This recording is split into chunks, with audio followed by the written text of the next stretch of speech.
Hi friends, எல்லோரும் எப்படி இருக்கீங்க? நம்ம இன்றைக்கி பார்க்க போகிறது கிடாரங்காய் ஊறுகாய் செய்கிறது எப்படின்னு பார்க்க போகிறோம்.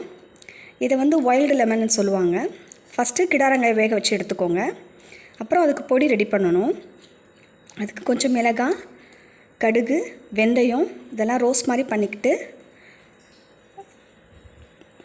கிரைண்ட் பண்ணி எடுத்துக்கோங்க.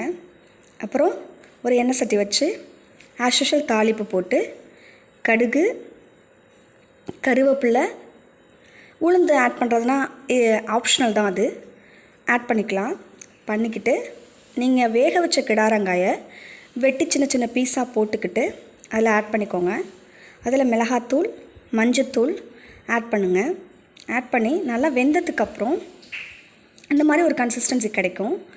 லாஸ்ட் மினிட்டில் நம்ம இறக்க போகிறப்ப நம்ம பவுட்ரு பண்ணி வச்ச இந்த பொடியை சேர்க்கணும். சேர்த்துட்டு 5 நிமிஷம் கழித்து ஒரு அரைச்சி வெல்லத்தை பொடி பண்ணி போட்டுக்கோங்க.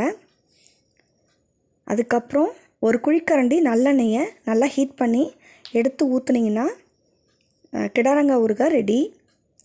இதோட ஹெல்த் பெனிஃபிட்ஸ் அப்படின்னு பார்த்தோன்னா இதில் விட்டமின் சி இருக்குது, ஆன்டி ஆக்சிடென்ட்ஸ் இருக்குது.